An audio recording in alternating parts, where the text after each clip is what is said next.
ಇದು ಚಿರು ನುಡಿಸ್ತಾ ಇದ್ದ ಟ್ಯೂನ್ ಅಲ್ವಾ? ಹೌದು, ಚಿರು ಜೊತೆ ಇದ್ದಾಗ ಈ ಟ್ಯೂನ್ ನುಡ್ಸೋದನ್ನ ಇವಳು ಕಲ್ತಿಯಾಳೆ. ಶೋಕ, ಇವತ್ತವಳು ಬರ್ತದೆ ಅಲ್ವೇನೋ, ತಮ್ಮನ ನೆನಪಾಗಿದೆ ಅನ್ಸುತ್ತೆ, ಅದಕ್ಕೆ ನುಡಿಸ್ತಾ ಇದ್ದಾಳೆ. ನುಡಿಸ್ಲಿ ಬಿಡು.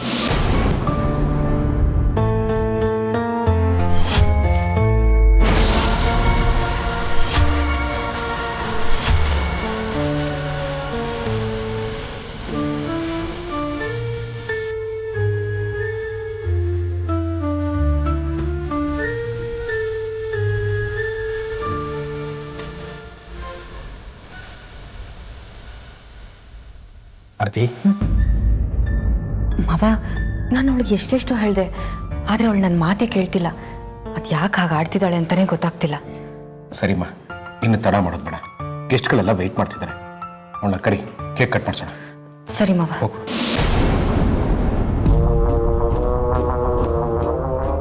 ನಾನು ಹೇಳಿದ ರಿಯಲ್ ಸೆಲೆಬ್ರೇಷನ್ ಹೇಗಿದೆ? ಎಸ್, ಅದೇ. ಚೈತ್ರ, ಚೈತ್ರ, ಗೆಸ್ಟ್ಗಳೆಲ್ಲ ವೆಯ್ಟ್ ಮಾಡ್ತಿದ್ದಾರೆ, ಬಂದು ಕೇಕ್ ಕಟ್ ಮಾಡು.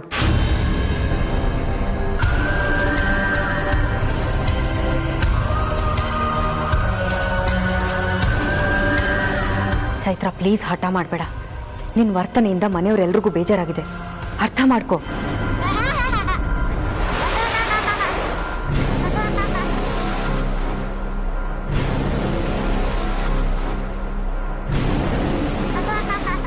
ನಕ್ಕಿದ್ ಸಾಕು, ನನಗೆಲ್ಲ ಗೊತ್ತಾಗಿದೆ.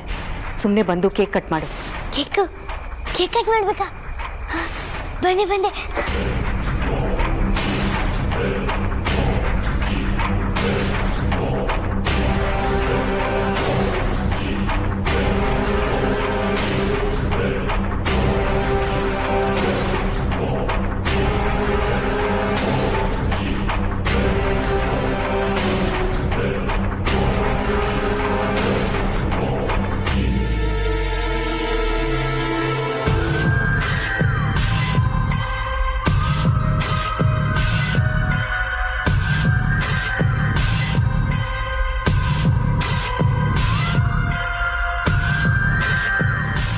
Red velvet cake. ರೀ, ನಾವು ಹೇಳಿದ್ದು ಬಾರ್ಬಿ ಡಾಲ್ ಕೇಕ್ ತಾನೇ ತರೋದಕ್ಕೆ. ನೀವು ಯಾಕ್ರಿ ರೆಡ್ ವೆಲ್ವೆಟ್ ಕೇಕ್ ತೊಗೊಂಬಂದಿದ್ದೀರಾ? ಚೈತ್ರಂಗೆ ಇಷ್ಟ ಇಲ್ಲ ಅದು. ಅಯ್ಯೋ, ಬೇಕ್ರಿ ಅವನು ಕನ್ಫ್ಯೂಸ್ ಆಗ್ಬಿಟ್ಟು ಅನ್ಸುತ್ತೆ. ಕನ್ಫ್ಯೂಷನ್ ಆಗಿರೋದು ಅವ್ನು ಬೇಕ್ರಿ ಅವನಲ್ಲ, ನೀವು. ಅವಳು ಕಟ್ ಮಾಡಲ್ಲ ಅಂದ್ರೆ ಏನು ಮಾಡ್ತೀರಾ ಈಗ? ಅದೇ ಗೊತ್ತಾಗ್ತಿಲ್ಲ. ಜೈಸಿಮ್ಮ ಅಂಕಲ್, ಏನಮ್ಮ? ನನ್ನ ಫೇವ್ರೇಟ್ ಕೇಕ್ ತಂದಿದ್ದಕ್ಕೆ ತುಂಬಾ ಥ್ಯಾಂಕ್ಸ್.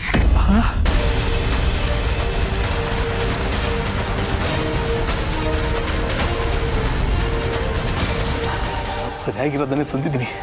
ಒಟ್ಟಲ್ಲಿ ನಾನು ಬಚಾವಾದೆ. ಚೈತ್ರನ್ ಫೇವ್ರೆಟ್ ಕೇಕು ಬಾರ್ಬಿ ಡಾಲ್ ಅಲ್ವಾ?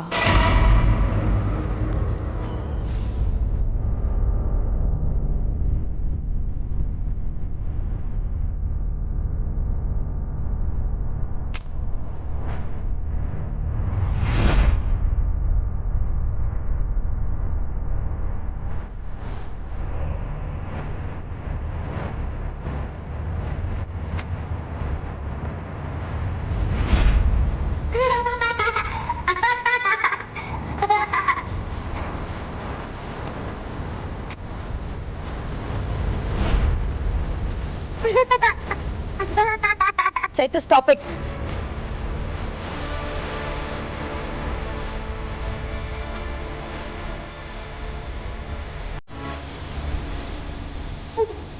ಕೊಡಿ, ನಾನು ಅಂಟಿಸ್ತೀನಿ.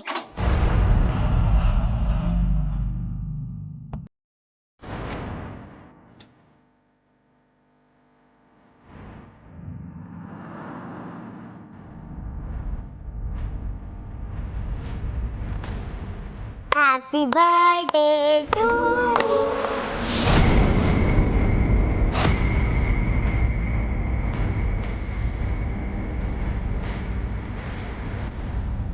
Happy birthday to you. Happy birthday to you. Dear Chico. Happy birthday to you.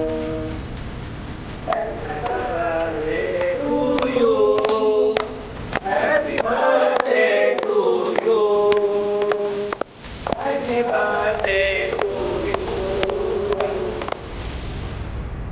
Cake cut ಮಾಡು.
ಏನ್ ಮಾಡ್ತೀವಿ? Stop it. ಅಶೋಕ ಅಶೋಕ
ತುಂಬಾ ಸೀರಿಯಸ್ ಏನಾದರೂ ಇದ್ರೆ ಹಾಸ್ಪಿಟಲ್ ಕರ್ಕೊಂಡು ಹೋಗೋಣ. ಏನು ಅಂತ ಗೊತ್ತಿಲ್ಲದೆ ಸುಮ್ಮನೆ ಹಾಸ್ಪಿಟಲ್ ಕರ್ಕೊಂಡು ಹೋಗೋದು ಬೇಡ ಅಣ್ಣ. ಸ್ವಲ್ಪ ಹೊತ್ತು ವೇಟ್ ಮಾಡೋಣ.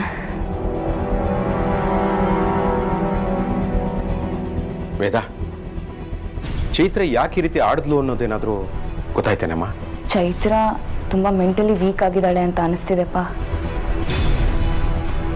ವೇದ, ಮೆಂಟಲಿ ವೀಕ್ ಅಂದ್ರೆ ಏನರ್ಥ? ಅವಳು ಚೆನ್ನಾಗೇ ಇದ್ಲಲ್ವಾ? ಅವಳು ಮೆಂಟಲಿ ವೀಕ್ ಆಗಿರೋ ಥರ ಕಾಣಿಸ್ತಾ ಇರಲಿಲ್ಲ. ಕೆಲವು ಮೆಂಟಲ್ ಡಿಸಾರ್ಡರ್ಗಳೇ ಹೀಗೆ ಅಕ್ಕ.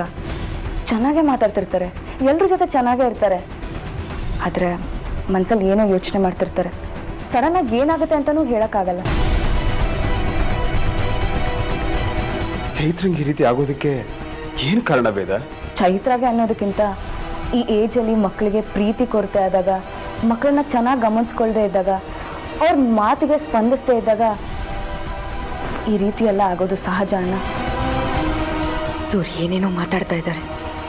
ಬಿಟ್ರೆ ಚೈತ್ರಾಗೆ ಹುಚ್ಚಿಡ್ದಿದೆ ಅಂತಲೂ ಹೇಳ್ತಾರೆ. ಆದರೆ ಇದಕ್ಕೆಲ್ಲ ಕಾರಣ ಚಿರು ಅಂತ ನಾನು ಹೇಗೆ ಹೇಳಲಿ? ಎಂಥ ಸಂದಿಗ್ಧ ಪರಿಸ್ಥಿತಿ ಬಂತು ದೇವ್ರೆ. ಚೈತ್ರಂಗೆ ಈ ರೀತಿ ಎಲ್ಲ ಆಗೋದಕ್ಕೆ ಕಾರಣ ಆರ್ತಿ.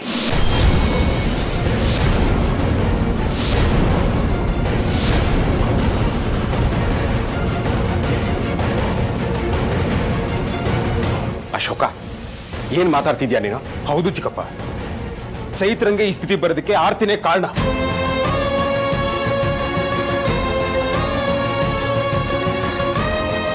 ಚೈತ್ರಂಗೆ ತಾಯಿ ಪ್ರೀತಿ ತೋರಿಸದೆ ಅವಾಯ್ಡ್ ಮಾಡ್ತಾ ಇದ್ದಾಳೆ ಇವಳು.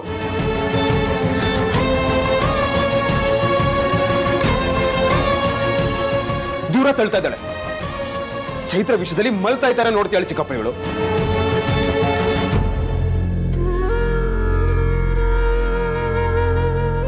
ನನ್ನ ಕಣ್ಮುಂದೆನೆ ಚೈತ್ರಂಗೆ ಬೈದಿದ್ದಾಳೆ ಇವಳು. ಚೈತ್ರಂಗೆ ಎಷ್ಟು ಕಂಡೀಷನ್ ಆಗ್ತಾಳೆ ಗೊತ್ತಾ ಚಿಕ್ಕಪ್ಪ? ಪಾಪ ಈ ವಯಸ್ಸಲ್ಲಿ ಮಕ್ಕಳು ತಂದೆ ತಾಯಿ ಮೇಲೆ ಡಿಪೆಂಡ್ ಆದ್ರೆ ಏನ್ ತಪ್ಪು ಅಂತೀನಿ. ಅವಳೇ ಎದ್ದೇಳ್ಬೇಕಂತೆ, ಅವಳೇ ರೆಡಿ ಆಗ್ಬೇಕಂತೆ, ಅವಳೇ ಸ್ನಾನ ಮಾಡ್ಬೇಕಂತೆ, ಅವಳೇ ಸ್ಕೂಲ್ಗೆ ಹೋಗ್ಬೇಕಂತೆ, ಅವಳೇ ಹೋಮ್ವರ್ಕ್ ಮಾಡ್ಬೇಕಂತೆ. ಪಾಪ ಇಷ್ಟೆಲ್ಲ ಹೊರೆನ ಅವಳು ಒಬ್ಳ ಮೇಲೆ ಹೊರಿಸಿದ್ರೆ ಪಾಪ ಅವಳು ತನಗೆ ಏನ್ ಮಾಡ್ತಾಳೆ?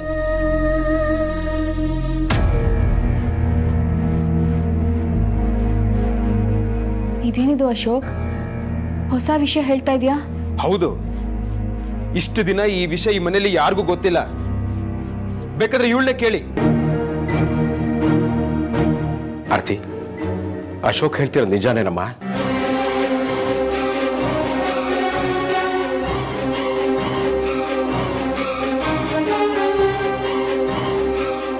ನೋಡಿದ್ರ ಉತ್ತರ ಕೊಡಕ್ಕಾಗ್ದೆ ಹೇಗೆ ಓಡೋದ್ಲು ಅಂತ.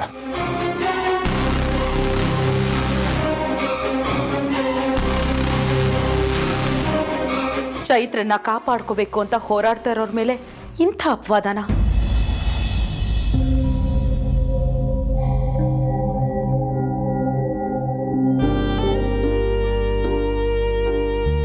ನೀವು ನನ್ನ ಮೇಲೆ ಏನು ಬೇಕಾದರೂ ಆರೋಪ ಮಾಡಿ, ಆದರೆ ಮಗಳಿಗೆ ಮೋಸ ಮಾಡೋ ಅಷ್ಟು ಕಟುಕಿ ತಾಯಿ ನಾನಲ್ಲ. ನಾನು ಅವಳ ರಕ್ಷಣೆಗೆ ನಿಂತಿದ್ದೀನಿ. ಅದನ್ನ ನಿಮಗೆಲ್ಲ ಅರ್ಥ ಮಾಡಿಸುವಂಥ ಪರಿಸ್ಥಿತಿಲಿ ನಾನಿಲ್ಲ. ಇದು ಮೆಂಟಲ್ ಡಿಸಾರ್ಡರ್ ಅಲ್ಲ. ಇದಕ್ಕೆಲ್ಲ ಕಾರಣ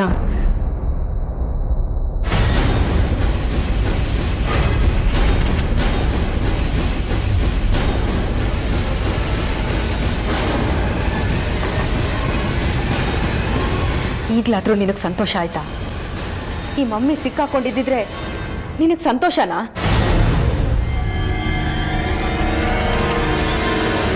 ನನ್ನ ಮಗಳನ್ನ ಈ ಸ್ಥಿತಿಲಿ ನೋಡಕ್ ಆಗ್ತಿಲ್ಲ ನನಗೆ. ವೇದ, ಚೈತ್ರಂಗೆ ಇನ್ನೂ ಪ್ರಜ್ಞೆ ಬಂದಿಲ್ಲ. ಆಸ್ಪತ್ರೆ ಕರ್ಕೊಂಡು ಹೋಗೋಣವಾ? ಇನ್ನೂ ತಡ ಮಾಡೋದು ಬೇಡ. ಅಣ್ಣ, ಚೈತ್ರಾಗೆ ಪ್ರಜ್ಞೆ ಬರುತ್ತೆ, ನೀನ್ ಟೆನ್ಷನ್ ಮಾಡ್ಕೋಬೇಡ. ಚೈತ್ರಾಗೆ ಪ್ರಜ್ಞೆ ಬಂದ್ಮೇಲೆ ಯಾರು ಅವಳನ್ನ ಮಾತಾಡ್ಸಕ್ ಹೋಗ್ಬೇಡಿ. ಪ್ರಶ್ನೆಗಳ ಮೇಲೆ ಪ್ರಶ್ನೆ ಕೇಳಬೇಡಿ. ಸ್ವಲ್ಪ ರಿಲ್ಯಾಕ್ಸ್ ಆಗ್ಲಿ, ಆಮೇಲೆ ನಾನೇ ಅವಳ ಹತ್ರ ವಿಚಾರಿಸ್ತೀನಿ.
ಚೈತ್ರ ಪುಟ್ಟ,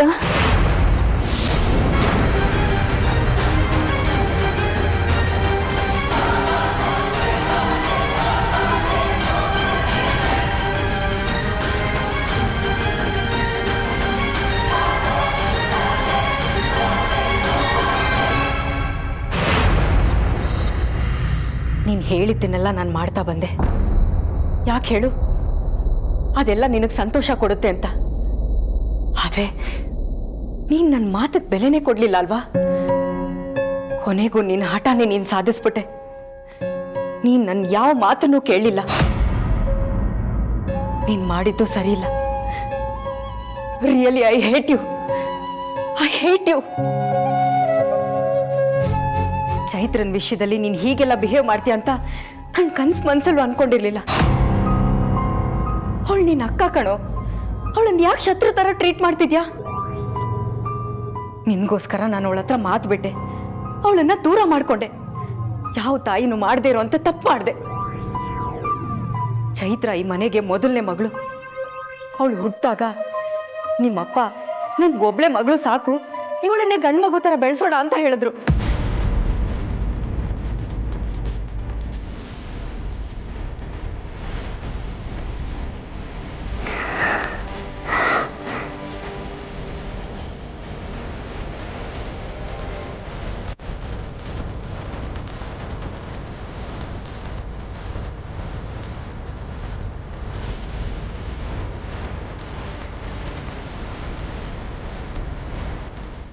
ಚೈತ್ರ ಅಣ್ಣ ಒಂದು ನಿಮಿಷ ತಡಿ. ಏನ್ ಬೇಡ ನೀನು ಅವಳು ಹೀಗೆಲ್ಲ ಆಡ್ತಿದ್ದಾಳೆ, ನೀನು ನೋಡಿದ್ರೆ 1 ನಿಮಿಷ ಅಂತ ಹೇಳ್ತೀಯಲ್ಲ. ಚೈತ್ರ ನೋಡು ಮಗಳೇ, ನೋಡು ಮಗಳೇ. ಅಣ್ಣ ಪ್ಲೀಸ್ ನಾನು ನೋಡ್ತೀನಿ, 1 ನಿಮಿಷ ಇರು.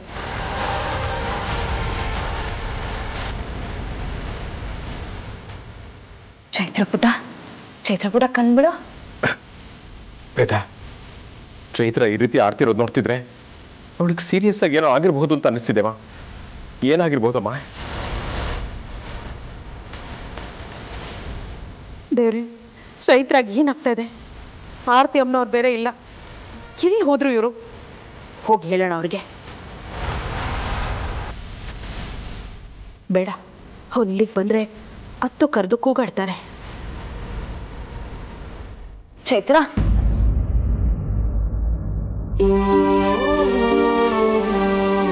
ಚೈತ್ರ ಕಣ್ಬಿಡಮ್ಮ, ನಾನು ನಿನ್ ಡ್ಯಾಡಿ ಕಣೋ.